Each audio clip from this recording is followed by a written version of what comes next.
కోదాడ పట్టణంలోని పెరక భవన్లో నిర్వహించిన బీజేపీ పార్టీ బూత్ కమిటీల సమావేశం. ఈ యొక్క సమావేశంలో బండారు కవిత మాట్లాడుతూ ప్రధాని మోడీ రేషన్ బియ్యం డబుల్ రోడ్లు ఎగరడానికి 2000 కిసాన్ వేదన పథకం కింద పనిచేశారని కొనియాడారు. మోతే మండలం ఇన్ఛార్జ్ వంగవేటి శ్రీనివాసరావు మాట్లాడుతూ మోడీకి ఓటేసి మూడోసారి ప్రధానిని చేయాలి అని, పార్లమెంట్ అభ్యర్థులకి ఓటు వేసి సానంపూడి సైదిరెడ్డి పార్లమెంట్ పంపించాలని కొనియాడారు. ఈ యొక్క కార్యక్రమంలో మోతే మండలం పార్టీ అధ్యక్షుడు Banothu Srinu Nayak, social media coordinator Palakuri Srikanth Goud, Manmadhar Reddy, Bobba Bhagyareddy తదితరులు పాల్గొన్నారు.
అందరికి మండల పార్టీ అధ్యక్షులకి, బూత్ అధ్యక్షులకి, ఏజెంట్లకి అందరికి కూడా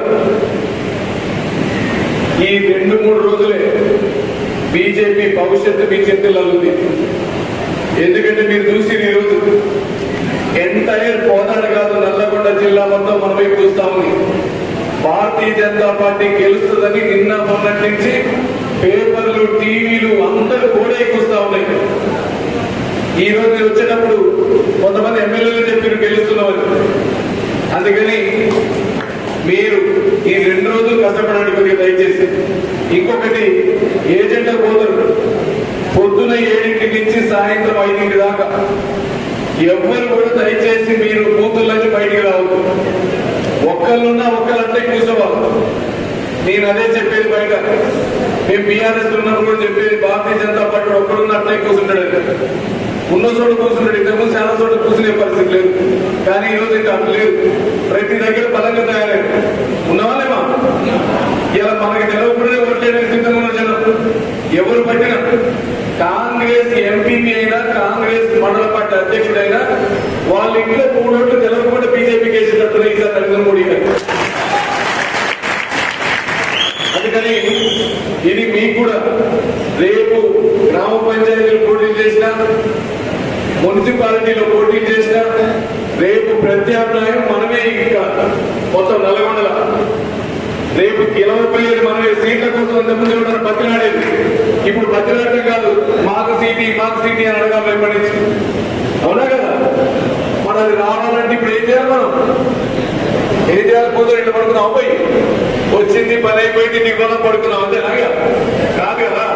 2 రోజులు నిద్రపోయేది లేదుగా. ఎట్టి పరిస్థితుల్లో గట్టిగా పనిచేయాల్సిందే. రేపు మీరు పనిచేసిందా పని చేయలేదంటే పరీక్ష దిగినట్టు రేపు పొద్దులనే తెలుస్తుంది. కొంతమంది కనపడకుండా పోయినట్టు. కానీ కనపడకుండా పోవడానికి కాదు మనం వచ్చింది, పని చేయడానికి, గెలవడానికి. ఈ రోజు ఇప్పుడు లేకపోతే ఇంకెప్పటికీ రాదు. ఇప్పుడే గెలవడానికి అవకాశం ఉంది. ఒక్కసారి ఎంపీ గెలిస్తే రేపు ఎలక్షన్లకు చుక్కలు చూపించదు ప్రతి ఒక్కరికి మనం. ఎందుకంటే మీ తరఫున రావడానికి, మీ తరఫున మాట్లాడటానికి, మీ తరఫున ఉండటానికి అర్థవంతరికి నేను వస్తాను. చాలా మంది ఫోన్లు చేస్తూనే ఉన్నారు. నేనైతే ఫోన్లు చెప్తే ఎవడెత్తారు ఈ రాజకీయాలు. అందుకని ఖచ్చితంగా పనిచేస్తాం, అన్ని రకాలు ఆదుకుంటాం. మీకు ఎవరికైనా ఉన్నోటి మనం అంటాం. ఇప్పుడు భారతీయ జనతా పార్టీ భయపడే అవసరం లేదు. ఎక్కడికక్కడ నాయకత్వం బలంగా ఉంది. ఇలా మండలంలో ఇన్ఛార్జిలా పెట్టిన మంచి బలంగా పనిచేస్తారు. కోదాడంత మంచిగా పనిచేసే 2 నాయకులు మొత్తం 7 కాన్స్టిట్యూన్సీలో కోదాడ పనిచేసాడు. అక్కడ పనిచేసే నాయకులు మొత్తం ఎక్కడికక్కడ తెల్లవాళ్ళు సొంత ఎలక్షన్ వరకు పీకేసుకొని తిరిగింది నిద్రపోకుండా. అందుకని అదే గొడవడికి ఈ 3 రోజులు కానీ రేపు బూతులది ఏజెంట్ల దగ్గర బూతుల ముందు అందరినీ బతిలాడండి. మోడీ మోడీ మోడీ ఎన్నికలు పోయేటప్పుడు ఎన్నిక దేశం కోసం చెప్పాలి. ఇది మున్సిపాలిటీ ఎన్నికో, గ్రామ పంచాయతీ, అసెంబ్లీలో కాదు, దేశానికి సంబంధించి అని చెప్పాలి. మీకు ప్రతి ఒక్కటి ఈ రోజు రేపెట్టాయండి. రేపు 5 దాకా మళ్ళొక్కసారి అందరినీ టచ్ చేయండి. రేపు మీకు బ్యాలెట్ అవసరం లేదు. బ్యాలెట్ ఉంటే బ్యాలెట్ తప్పి ఈవీఎంలో రేపు తీసుకోవాల్సింది. 4 నెంబర్ గుర్తు, కమల గుర్తు వాళ్ళకి చెప్పాల్సింది. ఎంతసేపు ఈవీఎం తీసుకోండి. ఈ 2 రోజులు మిగతా బ్రోచర్లు, బ్యాలెట్ ఏది లేదు. ఈవీఎం చూపించడం, మోడీ గారు కొట్టేయాలి.